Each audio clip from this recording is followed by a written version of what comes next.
Telugu capital భక్తి టీవీకి స్వాగతం సుస్వాగతం. నేను శ్రీలక్ష్మి. ఈరోజు మనతో సంస్కృత పండితురాలు, జ్యోతిష నిపుణులు, కవయిత్రి, రచయిత్రి, ప్రముఖ ఆధ్యాత్మికవేత్త డాక్టర్ కుప్ప విజయశ్రీ గారు ఉన్నారు. విజయశ్రీ గారు నమస్కారం అండి. శ్రీలక్ష్మి గారు నమస్కారం. విజయశ్రీ గారు, మనము శ్రీ లలిత అష్టోత్తర శతనామావళి నామాలకి వివరణ చెప్తున్నారు. 20 నామాలు పూర్తి చేసుకున్నాం. 21 నామము వివరిస్తారా? తప్పకుండానండి. అమ్మవారి స్థూల రూప వర్ణనలో మనము 20 నామాలు పూర్తి చేసుకున్నాము. ఇంకొన్ని నామాలు కూడా అమ్మవారి స్థూల రూపం అంటే మనం చెప్పుకున్నాం కదా, ఆవిడ ఆకార విశేషము, ఆభరణ విశేషము, ఆకృతి విశేషము 3 ఏంటి ఇంకొకసారి చెప్పండి. ఆవిడ యొక్క ఆభరణ విశేషము, ఆభరణము, అవయవ విశేషం, ఆవిడ కళ్ళు, ముక్కు, నోరు, మెడ, శంఖంలాగా ఉన్న మెడకి ఎటువంటి ముత్యాల హారం ధరించింది, ఇవన్నీ మనం పూర్వనామాల్లో చెప్పుకున్నాం కదా. సో ఆకృతి విశేషము, అవయవాలన్నీను. మళ్ళీ ఆభరణ విశేషము, ఆభరణాలు, తర్వాత మంచి అవయవ సౌష్ఠవం ఉంటుంది కదా, అది. ఈ 3 మనం అన్నీ చెప్పుకుంటూ వస్తున్నాము. అవయవ సౌష్ఠవం అయిపోయిన తర్వాత ఆవిడ యొక్క స్థూల రూపంలో ఆవిడ ఆకృతి ఎలా ఉంది, ఆ ఆకృతికి ధరించినటువంటి సహజ ఆభరణాలు కొన్ని ధరించింది అమ్మవారు. సహజమైనటువంటి ప్రకృతి పరంగా వచ్చినాయి, లోహంతో నిర్మించబడ్డవి కొన్ని ధరించింది. కాబట్టి ఈ రెండిటికి కూడా వాటినే ఎందుకు ధరించింది అంటే, ఒక విశేషమైనటువంటి విషయము, అంటే కొంచెం విశేషమైనటువంటి ద్రవ్యం కానీ పదార్థం కానీ ఉంటేనే అమ్మవారు వాటిని స్వీకరిస్తుంది. ఎందుకంటే అమ్మవారు విశ్వమాత. ఆవిడ ఆషామాషిగా ఇప్పుడు ఆవిడ మందార పూలనే ఎందుకు ఇష్టపడింది అంటే, దానికి చాలా పెద్ద చరిత్ర ఉంటుంది. మందార కుసుమప్రియాయ నమః అని అమ్మవారికి వచ్చిందంటే అది చాలా విశేషమైనటువంటి పుష్పం. అది మందార వాటిక కల్పవృక్ష వాటికల్లో ఒకటి పారిజాతము, మందార, ఇవి అలా ఉన్న, అంటే మా కల్పవృక్ష వాటికలో ఉన్నటువంటి పుష్పాలనే ఆవిడ ఎన్నుకొని వాటిని ఎందుకు ధరించింది అంటే, జగన్మాతలకి ఎప్పుడు కూడా జగత్తుకి కొన్ని సూచించే ఉద్దేశమే ఉంటుంది. అంటే కారణం లేకుండా వాళ్ళు ఏ పని చేయరు. కార్యకారణాలు 2 వాళ్ళ చేతుల్లో ఉంటాయి కనుక, ఇది ధరించడం వలన ఈ కార్యం ఉంది, ఇలా నేను చెప్పడం వలన ఈ రకమైనటువంటి కారణం దీని వెనక ఉంది అనేటువంటి విషయాలను ఎప్పుడు సూచిస్తూనే వాళ్ళు ధరిస్తారు. ఇక్కడ మనకి పద్మ, కైరవ, మందార 3 పూలు చెప్పాడు. పద్మ, కైరవ, మందార. సుమాలిన్యే నమః. మాల వేరు, సుమాల వేరు. అంటే ఇప్పుడు చూడండి, మనం మామూలు మాల వేరు, కదంబ అంటే అన్ని రకాల పూలు వేసి కడతారు. మామూలు మాల అంటే ఏదో ఒక పువ్వుతో కట్టేటువంటి మాల, అన్ని లైన్గా మాలగా కడతారు. ఇక్కడ సుమాలిన్యే నమః అంటున్నాడు. అంటే మాల వేరు, సుమాల వేరు. అది ఆ సుమాలలో ఏముంటాయంటే, ఇప్పుడు వైజయంతి మాల అని ఒకటి ఉంటుంది, దాంట్లో 64 పుష్పజాతులు ఉంటాయి. అది శ్రీకృష్ణుడికి తయారు చేస్తుంది ఆ కుబ్జా అనే అమ్మాయి రోజు. అంటే పురాణ పురుషులు వైజయంతి మాల వేసుకుంటారు. ఇక్కడ అమ్మవారు వెంకటేశ్వమి కూడా అలాగే వేస్తారు మీరు. కానీ ఇక్కడ అమ్మవారు పురాణ పురుషుల కన్నా ఆధిక్యమైనది కదా. పురాణ పురుషులను సృష్టించింది ఆవిడ కదండి. అందుకని 4 వేదాలకి ఉన్నటువంటి అధినేత్రి ఆవిడ, అసలు వేదాలకే అధినేత్రి ఆవిడ. అందుకని ఆవిడ ఏం చేస్తుంది, ఈ వైజయంతి మాల కాదు, ఒక విషయాన్ని సూచిస్తూ ఆవిడ ఒక మాల ధరిస్తుంది. ఆ విషయంలో నేను ఇటువంటి పువ్వులతో నేను సుమాలను ధరించాను, దీంట్లో ఉన్నటువంటి విశేషాలు తెలుసుకోండి అని భక్తులకు సూచిస్తూ ఉంటుంది. అదేంటంటే, ముందు పద్మాలు, తర్వాత కైరవాలు, తర్వాత మందారాలు. పద్మ, కైరవ, మందార, సుమాలిన్యై నమో నమః. మళ్ళీ ఒక్కసారి నామం చెప్పండి. పద్మ, కైరవ, మందార, సుమాలిన్యై నమో నమః. పద్మ, కైరవ, మందార, సుమాలిన్యై నమో నమః. ఇది మన నామం. అవునండి. అయితే ఇక్కడ మనము విశేషాలు చెప్పుకోవాల్సింది ఏంటంటే, అమ్మవారు పద్మం అనేటువంటి, అంటే పద్మజాతికి చెందినటువంటి పుష్పాలు. కైరవాలంటే, కైరవము కొంచెం నల్లని కలువలు కూడా ఉంటాయి, నల్ల కలువలనే చెప్పుకోవాలి ఇక్కడ మనం. కైరవము అంటే కొన్ని చోట్ల కలువలని చెప్తారు, కొన్ని చోట్ల మన లిల్లీ పూలు ఉంటాయి, అవి కూడా చెప్తుంటారు. కానీ కలువలు అన్నట్టే తెలుసు, అంటే నీటి కలువ అనే చెప్తారు, నీటి కలువ అనే అంటారు. కానీ ఏదో కొంతమంది ఈ మధ్య పుస్తకాలు రాసేయడంలో వేరే పుష్పాలను కూడా సూచిస్తున్నారు. కానీ మనము ఒక సంప్రదాయకమైనటువంటిది, విశేషం ఉన్నటువంటి పుష్పజాతిని అమ్మవారు ధరిస్తుంది కనుక అదే తీసుకోవాలి మనం. పద్మం తెలుపు రంగు, కైరవం నలుపు రంగు.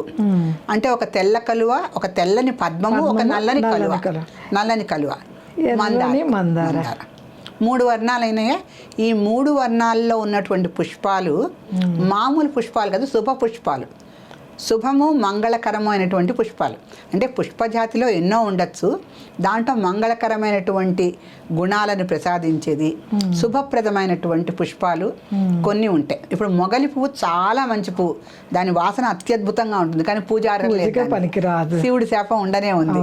అందుకని పుష్పజాతిలో ఉండేటువంటి కొన్ని విశేష పుష్పాలు ఏవైతే ఉంటాయో వాటిని అమ్మవారు ధరించి కొంతవరకు ఆ పుష్పాలను నేను ఎందుకు ధరించానో తెలుసుకోండి అనేటువంటి సూచన భక్తులకు ఇస్తుంది. ఇక్కడ పద్మాలు తెలుపు, కైరవాలు నలుపు, మందారాలు ఎరుపు. ఈ 3 వర్ణాలని ఆవిడ పుష్పాలను తీసుకొని సుమాలిన్యై నమః అటువంటి అంటే ఒక శుభప్రదమైనటువంటి మాలను ఆవిడ ధరించి ఉంది. అంటే అమ్మవారు కాదు, సుమాలిని మామూలు మాల కాదు, ఒక శుభకరము మంగళకరము అనేటువంటి విశేషమైనటువంటి 3 పువ్వులతో ఉన్నటువంటి మాలనే ఆవిడ ధరించి ఉంది. అంటే అమ్మవారే మంగళప్రదాయిని, శుభప్రదాయిని, మంచి ఆకృతి విశేషము, అవయవ వైశిష్ట్యము ఉన్నటువంటి అద్భుతమైన సౌందర్య రాశి. ఆవిడికి పూలదండ వేస్తే ఎలా ఉంటుందండి? 3 వర్ణాలతో అద్భుతంగా ఆవిడ వెలిగిపోతూ ఉంటుంది. అలా అంటే అందులో 3 వర్ణాలు, 3 వర్ణాలతో ఉన్నటువంటి ఒక సుమాలిన్యై నమో నమః అని వర్ణించారు. అంటే ఆ మాలతో ఆవిడ అద్భుతంగా, నిజంగా శంకరాచార్యులు వర్ణించినట్టు సౌందర్య లహరిలాగా ఆవిడలా దేదీప్యమానంగా విరాజిల్లుతూ ఉన్నది ఆ మాల వేసుకొని. ఆ మాలలో ఉన్నటువంటి విశేషాలు ఇప్పుడు మనం చెప్పుకోవాలంటే, అమ్మవారు పుష్పమాల ధరించడం అనేది ఒక విశేషం. ఎందుకంటే వజ్రమాణిక్య కటక కిరీటాయ నమః, కస్తూరి తిలకోల్లాస నిధులాయ నమో నమః, ఇటువంటివి మనం చెప్పుకున్నప్పుడు అవన్నీ కొంత ఏమో అలంకరణ విశేషాలు, కొన్ని ఆభరణ విశేషాలు. ఇక్కడికి వచ్చేసరికి పుష్పమాల విశేషాలకు వచ్చాం. అమ్మవారివి 64 ఉపచారాలు ఉన్నాయి. షోడశోపచారాలు మామూలు నిత్య పూజకు చేస్తారు, కానీ చతుష్షష్ఠి కళలు ఉన్నాయి, చతుష్షష్ఠి ఉపచారాలు కూడా ఉన్నాయి కదా. ఆ ఉపచారాల్లో పుష్పజాతికి చాలా విశేషమైనటువంటి ప్రాధాన్యం ఉంది.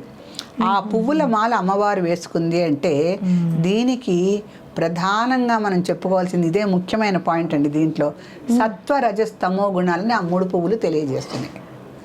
ఎంత అద్భుతమైన చూడండి, ఎక్కడికెక్కడ ముడి వేశారు చూడండి. ఆ కవులు ఎంత అద్భుతమైనటువంటి భావాన్ని నిక్షిప్తం చేసి ఆ యొక్క విశేష వర్ణనలు చేస్తారో చూడండి. అవి తెలుసుకోవడమే మన అదృష్టం. ఎందుకంటే అమ్మవారికి మనము మందార పూలు పెడతాము, మనము తామర పూలు తీసుకొచ్చి పెడతాం, కలువలు, పద్మాలు, మందారాలు అన్ని అనేక రకమైన పుష్పాలతో మనం పూజిస్తాం. కానీ దాని సారాంశం తెలుసుకోవడం అంటే అమ్మవారికి ఈ పుష్పాలు ఎందుకు పెట్టాలని చెప్పారు అనేటువంటి భక్తులకు తెలిస్తే వాళ్ళకున్నటువంటి అమ్మవారు కర్మ కన్నా జ్ఞానానికి ఎక్కువగా వశమవుతుందంటారు.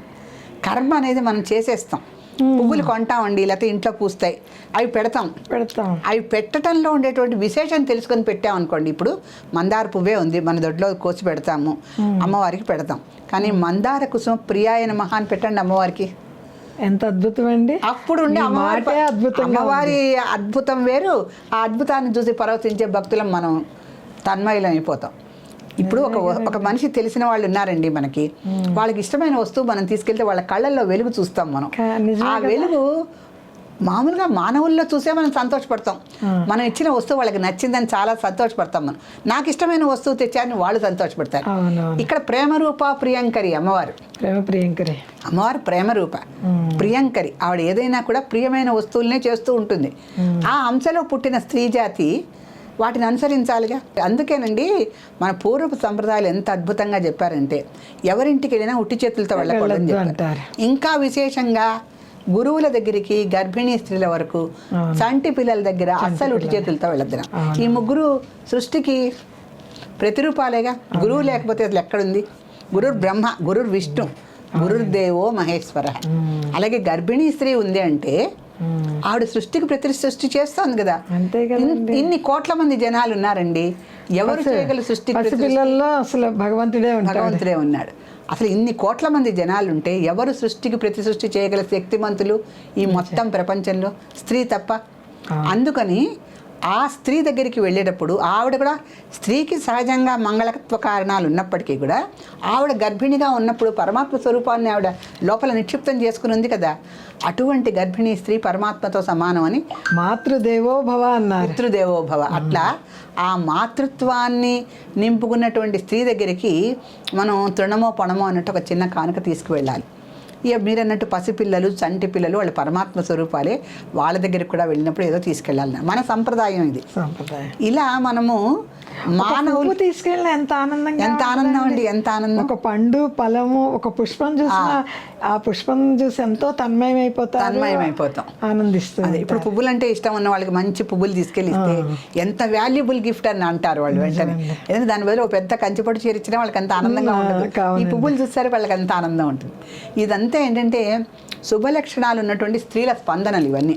అమ్మవారు ఎలా స్పందిస్తుందో మనం అలా స్పందించినప్పుడు మనం అమ్మవారి కళలు పుణికిపుచ్చుకుంటున్నట్టు లెక్క. ఇప్పటి కాలంలో పువ్వులు పెట్టుకోరు కదండి ఎవరు, పువ్వులు ఎవరు పెట్టుకోరు. పువ్వులను చూసి స్పందించే టైం వాళ్ళకి లేదు పాపం. అంటే మనం ఇప్పుడు ప్రస్తుత కాలంలో ఉన్న స్త్రీ పురుషులను చూసి సానుభూతి చెందాల్సిందే తప్పితే వాళ్ళ జీవితాలు ఏం పెద్ద సుఖకరంగా ఉండవు. ఎందుకంటే స్పందనకి అవకాశం తక్కువ, సుఖ సంతోషాలకు అవకాశం తక్కువ. ఈ సుఖ సంతోషాలు ఉన్న 2 రోజులు కూడా వాళ్ళు ఏరి కూర్చుకొని ఈ 2 రోజులు శని ఆదివారాలు వచ్చినాయి మనం సంతోషంగా ఉండాలి అని పాపం ఆ 2 రోజులు వాళ్ళు ఏదో అరేంజ్ చేస్తున్నది. నిత్య నూతన సహజంగా వచ్చేటువంటి సంతోషము మన కాలాల్లో మనం ఆస్వాదించినట్టు ఈ జనరేషన్ ఎక్కడ ఆస్వాదించట్లే.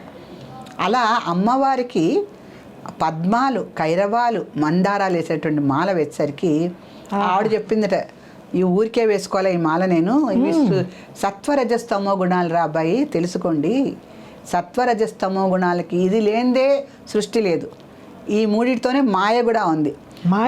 మాయాగర్భితమైనటువంటి సృష్టిని ఒక 3 పుష్పాల్లో ఆవిడ తేలిగ్గా చెప్తుంది మనకి. ఇవన్నీ పెద్ద పెద్ద ఆధ్యాత్మిక రహస్యాలు మనకు తెలియవు, మనకెందుకులే అని నిట్టూర్చి మామూలుగా ఉండే వాళ్ళ కోసం కూడా సులభాతి సులభంగా ఆవిడ 3 రకాలైనటువంటి పుష్పాలతో ఏరి కూర్చున్నటువంటి ఒక సుమాలని ధరించి, ఇదిగో దీంట్లో ఈ చిన్న రహస్యం ఉంది తెలుసుకోండి అని సూచిస్తోంది మనకి. సత్వరజస్తమో గుణాలు ఉండటం ఒక ఎత్తు అయితే, ఇది మనకి ఒక మంచి ఇండికేషన్. దీంట్లో ఈ సత్వరజస్తమో గుణాలు ఉన్నటువంటి విషయాన్ని నేను మీకు తెలియజేస్తున్నాను. అంటే ఇలాంటి పుష్పమాలను నాకు తీసుకొచ్చి మీరు వెయ్యండి అని కాదు, అమ్మవారికి ఏది ఇష్టమో వెయ్యవలసిన కర్తవ్యం మనకుంది కనుక ఈ పద్మ, కైరవ, మందార, సుమాలిని నమో నమ అన్న నామంలో ఈ 3 పువ్వులు మనం ఆవిడ పూజ చేసుకునేటప్పుడు కొంచెం ముందు రోజు ఏర్పాట్లు చేసుకొని ఈ పుష్పమాలని ఆవిడకి మనం ధరింపజేస్తే అమ్మవారు ప్రియంకరి, ప్రేమరూప, మందస్మిత ఇవన్నీ ఆవిడకు ఉన్నాయి కనుక అమ్మవారు ఎంతో అద్భుతంగా సంతోషిస్తుంది. ఎంతో అమ్మవారు సంతోషించిన ఇల్లు అది చింతామణి గృహమే. చింతామణి గృహం అంతేనండి, అంతే. అంత అదృష్టం పడుతుంది ఆ ఇంట్లో.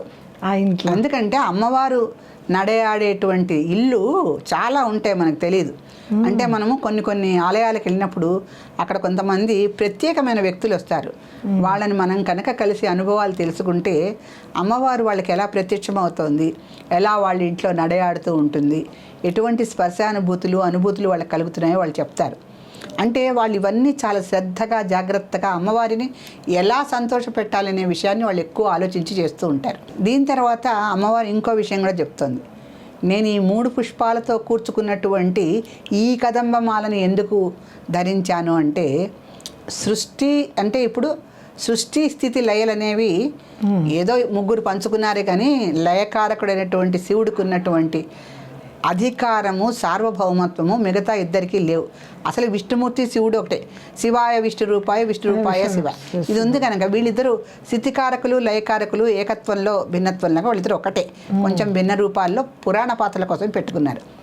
అందుకని ఎలా చేసినా కూడా ఈ సత్వరజస్తమో గుణాలలో ఈశ్వరత్వం ఉంది, ఈశ్వరత్వం ఉంది. మరి 3 శివుడేగా చూసేది. ఎవరికి ఈశుడు అయినా సత్వరజస్తమో గుణాలకి ఈశుడు, సృష్టి స్థితి లయలకి ఈశుడు, అమ్మవారికే ఈశుడు, జగదీశుడు, జగదీశ్వరుడు. అందుకని ఆయన అది మనకు ఒకటి వస్తుంది కదా, సూర్య శశాంక వహ్నినైనా ముకుంద ప్రియ అని వస్తుంది. ఆయన వందే శంభు ఉమాపతి శ్లోకంలో వందే సూర్య శశాంక వహ్నినైనా వందే ముకుంద ప్రియం అని వస్తుంది. ముకుందుడికి ప్రియుడు సూర్య శశాంక వహ్నినైనాలని తన ముఖంలో పెట్టుకున్నవాడు. ఇంతటి అద్భుతమైన వ్యక్తిగా సూర్యచంద్రులే ఆయన కళ్ళల్లో ఉన్నాక దీనికి మూలమైన అగ్నిదేవుడు ఆయన నుదుట ప్రకాశిస్తుంటే పైగా ముకుందుడికి ప్రియుడుగా ఉండి ముకుంద ప్రియ అయినప్పుడు ఆయన్ని మించిన యేసుడు ఎవరున్నారు మనకి? ఈవిడ చూడండి అర్ధనారీశ్వరత్వంలో వాళ్ళ యొక్క విశేషాలు ఎట్లా ఉంటాయంటే ఈవిడ ఈ సత్వరజస్తమో గుణాల్లో సాత్విక గుణం అనేది తెల్లటి తామర పువ్వు, నల్లటి కలువకేమో తమో గుణం, ఎర్రటి దానికేమో రజోగుణం. ఎర్రటి మందార పువ్వు ఉందిగా మనకి, అమ్మవారికి మందార కుసుమ ప్రియాయనమ పద్మ ప్రియాయనమ అని పుష్పాలు సమర్పిస్తాం. ఆ పువ్వులో ఉండేటువంటి 3 వర్ణాలు సత్వరజస్తమో గుణాలని చెప్తున్నాయి కనుక ఈ సత్వగుణము ఒక్కటే శివుడికి ఉండదు, సత్వగుణం ఒకటే ఉండదు, రజోగుణం. ఎందుకంటే స్థితికారకుడైనటువంటి విష్ణుమూర్తి తన రూపమేగా. అవును కదా. స్థితికారకమైనటువంటి ఈ రజోగుణమేగా స్థితి అంటే. మనందరికీ రజోగుణం ఆవరించే ఈ మాయను తెలుసుకోలేకపోతున్నాం. సాత్వికులం అయితే ఇక్కడ ఎందుకుంటాం? అమ్మవారి పాదాల దగ్గర ఎక్కడో పడి ఉండేవాళ్ళు మెల్లిగా. సో మనకి సత్వగుణం కన్నా రజోగుణం అధికంగా ఉండటం అనేది ఈ పంచభౌతాత్మికమైనటువంటి నిర్మాణ దేహం ఒకటి మనది. రెండోది పంచభూతాలు లేదే నివసించలేం. ఎప్పుడు గాలి వీస్తుంటేనేగా మనం అది ప్రాణవాయువుని పీల్చి మళ్ళీ మనం ఇలా మాట్లాడుకుంటున్నాం. అందుకని మన శరీరమే పంచభౌతాత్మికం, పంచభూతాలు లేదే నిమిషం ఉండలేము. ఇటువంటి ప్రపంచంలో మనం బతుకుతున్నంతసేపు మనకి రజోగుణమే ఉంటుంది. పంచభూతాలని పంచేంద్రియాలని అధిగమిస్తేనే కదా సాత్విక గుణానికి వెళ్ళగలిగేది. మరి సాధకులే ఉంటాం కదండి మానవులు. మరి సాధకులు యోగులు వాళ్ళు మానవులే, మునులు కూడా. కానీ వాళ్ళు వీటన్నిటిని కూడా మరి మనకి ఖడ్గమాల్లో ఇంద్రియాధిష్టాయి అని ఒక నామం వస్తుంది.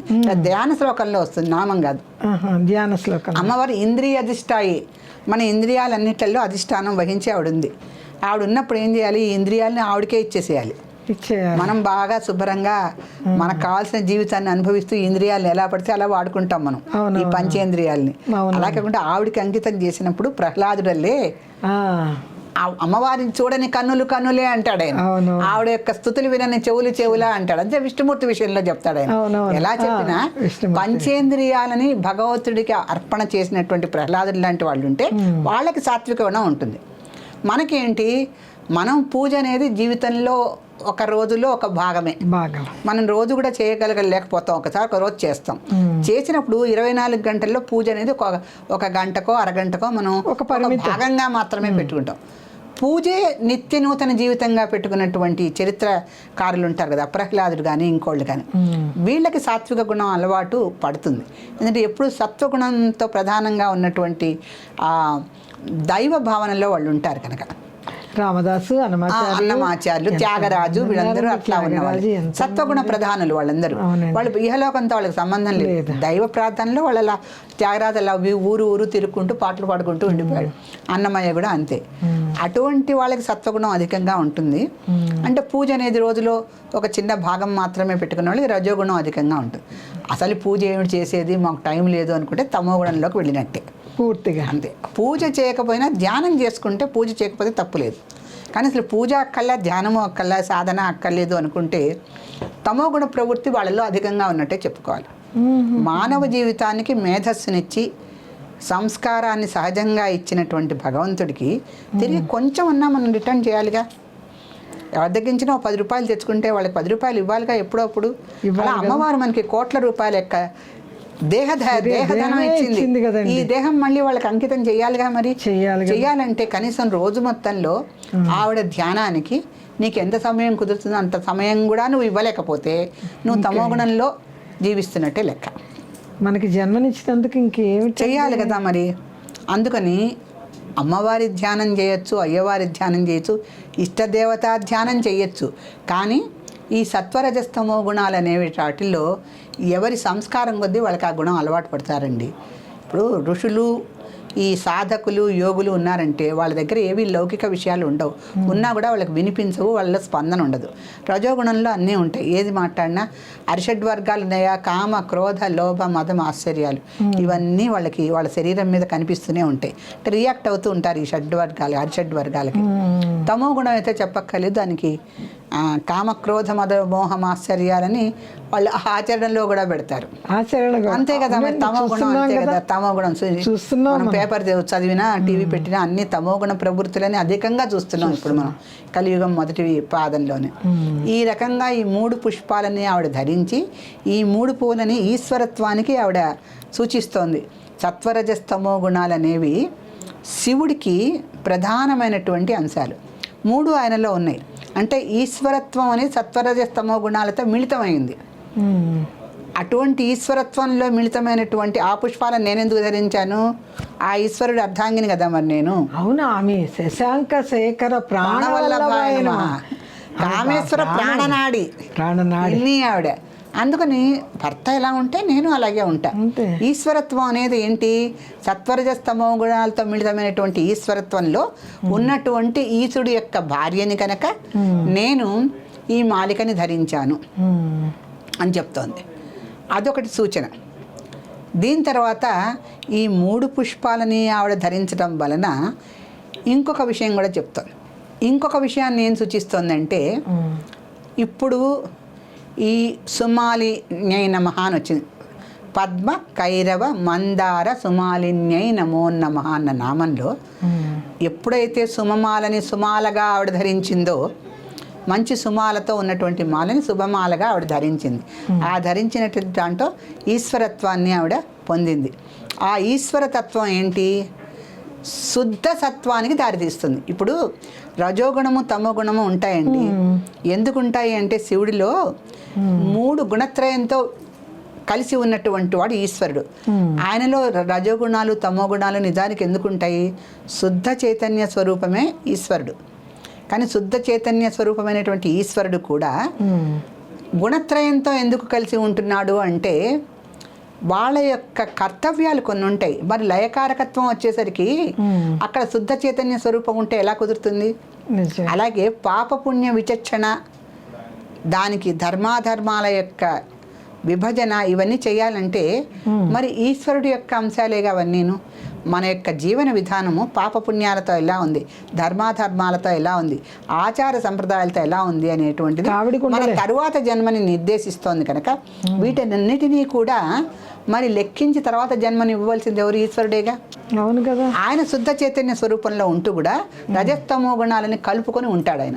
ఇవన్నీ చూడవలసి ఉండటంతో ఇప్పుడు ఇంట్లో చక్కటి పూజ చేసుకుంటామండి, ఆఫీస్కి వెళ్తాం, అక్కడ ఉన్నటువంటి వాతావరణంలో మిళితం అవ్వాలా లేదా? మనం మళ్ళీ ఇంటికి వెళ్ళాక శుద్ధ చైతన్య స్వరూపంతో చక్కగా అమ్మవారి పూజ చేసుకుంటాం. ఆఫీస్కి వెళ్ళి శుద్ధ చైతన్య స్వరూపంతో ఉంటామంటే ఎలా కుదురుతుంది? అక్కడ ఆఫీస్ వాతావరణం పరిస్థితులను బట్టి. అలాగే ఈశ్వరుడికి కూడా అంతే. ఈశ్వరుడు ఎవడు? ఆయన దేవుడు, మనం జీవుడు. ఈ జీవుడిలో ఉండే గుణాలు ఆ దేవుడిలో ఉంటున్నాయిగా. ఉన్నప్పుడు మళ్ళీ ఈ యొక్క గుణాలన్నిటినీ కూడా ఆయనకు ఉంటాయి. కనుక శుద్ధ చైతన్య స్వరూపమైనటువంటి ఈశ్వరుడిని పొందటానికి ఆవిడ ఈ గుణత్రయాన్ని సూచించేటువంటి పుష్పమాలిక ధరించింది. అద్భుతం. చూడండి, ఇక్కడ అలంకారప్రాయంగా స్త్రీలు అలంకరించుకోవాలి. స్త్రీలకండి జన్మతః అలంకరించుకునే హక్కు ఉంది. ఎందుకంటే తిలకం అంటే నువ్వు గింజల ఆకారంలో ఉన్నటువంటి బొట్టుట. నిజానికి తిలక ధారణ చేయండి అంటారు. అంటే నువ్వు గింజలాగా తీర్చిదిద్దటం కొంచెం కుదరకపోతే ఆ తిలకం తీసుకొచ్చి పొడుగ్గా పెడుతూ ఉంటారు మనవాళ్ళు. తిలక ధారణ అనేది మనకు శుభకార్యాల్లో తప్పనిసరిగా చేయమంటారు. ఆ తిలకం అనేది ఎంత సంప్రదాయబద్ధమైందో ఈ అలంకారం అనేది కూడా స్త్రీలకి సహజంగా వచ్చిందండి. ఎందుకంటే అమ్మవారు ఎలా అలంకరించుకుందో స్త్రీలు అలా అలంకరించుకోవటం అనేది చాలా చక్కటి విధానం.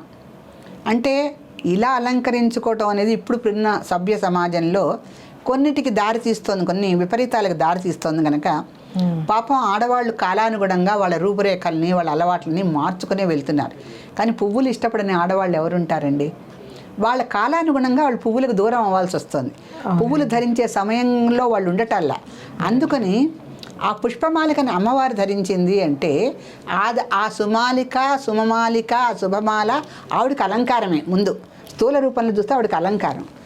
మరి తత్వ రూపంలో చూస్తే ఆ శుద్ధ చైతన్య స్వరూపమైనటువంటి ఈశ్వరుడికి ఈ సత్వరజస్తమో గుణాలు అలంకారప్రాయంగా ఉంటే ఆ తత్వగుణంలో ఉన్నటువంటి అలంకార విశేషాన్ని పుష్పరూపంలో అమ్మవారు మనకు చూపిస్తుంది. అద్భుతం.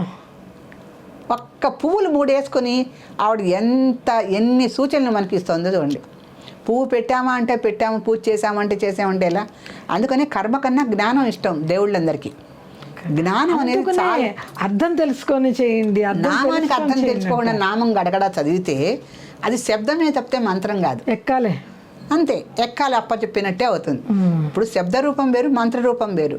శబ్ద రూపాన్ని మనం ఒక ఓం శ్రీమాత్రే నమః అని 100 సార్లు అన్నా, శ్రీమాత అంటే ఏంటి, ఎవరు శ్రీ ఏంటి, మాత ఏంటి అనే విషయాన్ని తెలుసుకొని నువ్వు చదివినప్పుడు ఆ జ్ఞాన స్వరూపమే శుద్ధ చైతన్య స్వరూపం. అది లేకుండా రజోగుణం తమోగుణంతో 100 సార్లు నేను నామపారాయణ చేశాను, నాకేం జరగలేదు, నాకేం తెలిసి రాలేదు, నాకేమీ అమ్మవారు నన్ను కాపాడలేదు అంటే జ్ఞానం ముఖ్యం. జ్ఞానం కావాలి. జ్ఞాన జ్ఞేయ జ్ఞాతృ రూపాయ నమః. జ్ఞానం ఆవిడే, ఆ జ్ఞానం తెలియబడింది ఆవిడే, ఆ జ్ఞానం తెలియచేసుకున్న వాళ్ళు ఆవిడే. ఒక జ్ఞానం ఉందండి, మనం ఇంత మునిపే అనుకున్నాం విశ్వనాథ సత్యనారాయణ గారి పుస్తకాలు అద్భుతం అని. అది జ్ఞానం. ఆ జ్ఞానాన్ని మనం చదవటం ద్వారా మనం తెలుసుకుంటాం, జ్ఞాతృత్వం వచ్చింది. అవునండి. కానీ ఆ తెలియబడిన విషయం ఏంటి, జ్ఞాన జ్ఞేయ జ్ఞాతృత్వాయ నమః. ఆ తెలియబడిన విషయం మళ్ళీ జ్ఞానమే. అలాగే వేదాలు అంతే కదా, మరి వేదాలు ఉన్నాయి, ఆకాశవాణి ద్వారా వచ్చినాయి, విదితమైన ఋషులకి.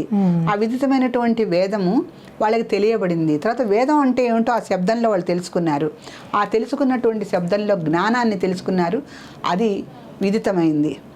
ఆ తెలియబడినటువంటి వేదాన్ని ఏం చేశారు, నలుగురికి తెలియపరిచారు. ఈ 3 ఒకటే కదా, వేదము, వేద జ్ఞానము, తెలియబడినటువంటి వేద జ్ఞానము 3 కూడా ఒకటే అయినాయి. అలాగే అమ్మవారి విషయంలో జ్ఞానం అనేది చాలా ప్రధానం.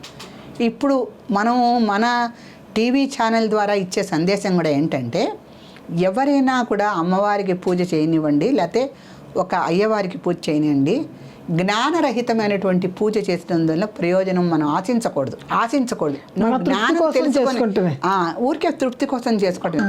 జ్ఞానం తెలుసుకొని అంటే ఆ నామం యొక్క అర్థమే జ్ఞానం. ఆ నామానికి అర్థం తెలుసుకొని పూజ చేస్తే అప్పుడు మనకి అమ్మవారు తృప్తి చెందుతుంది. ఆవిడ ఎందుకు ప్రేమ రూపైందో మనకు అర్థం అవుతుంది. ఆవిడ ప్రేమని పంచుకునే అర్హత కూడా మనకు వస్తుంది. అప్పుడు అంతేగా, అర్హత వస్తుంది. మరి అప్పుడు మరి మన భక్తుల ధ్రువుడి దగ్గర నుంచి ప్రహ్లాదుడి దగ్గర నుంచి ఎన్నో వేల మంది భక్తుల చరిత్రలు మన పురాణాల్లో ఉన్నాయి, కావ్యాల్లో ఉన్నాయి, ఇతిహాసాల్లో ఉన్నాయి. వీటిల్లో ఉన్నటువంటి భక్తుల చరిత్రలు చూస్తే వాళ్ళు ఎప్పుడైనా జ్ఞానరహితమైనటువంటి పూజ చేశారా? ఎప్పుడూ చేయలే. అందుకని మనము మన ఛానల్ ద్వారా అందరికీ చెప్పేది ఏమిటంటే, ఇప్పుడు మీరు ఇంత శ్రమ కోర్చి ఇన్ని నామాలకు అర్థం చెప్పిస్తున్నారంటే, ఈ ఛానల్ ద్వారా అందరూ కూడా ఈ కర్మని కాదు, ఆ కర్మ వెనకాల ఉన్నటువంటి జ్ఞానాన్ని గ్రహించి అప్పుడు పూజ చేయాలి అనే సందేశాన్ని మనం ఈ ఛానల్ ద్వారా చెప్తున్నాం కనుక, ఇది వినియోగించుకొని పూజ చేసిన వాళ్ళకి ప్రయోజనము ధ్రువం. దానికి వెనక తిరిగి చూసుకోవాలి. సత్యం ధ్రువం. సత్యం శివం సుందరం అంటామే, అలాగే మంత్రం యొక్క అర్థం తెలుసుకొని పూజ చేసిన వాళ్ళకి సత్యం శివం సుందరం అనేది శాశ్వతంగా వాళ్ళకి లభిస్తాయండి. శ్రీమాత్రే విషయం చెప్పారండి. చాలా చాలా చాలా ఆనందంగా ఉందండి. శ్రీమాత్రే నమః.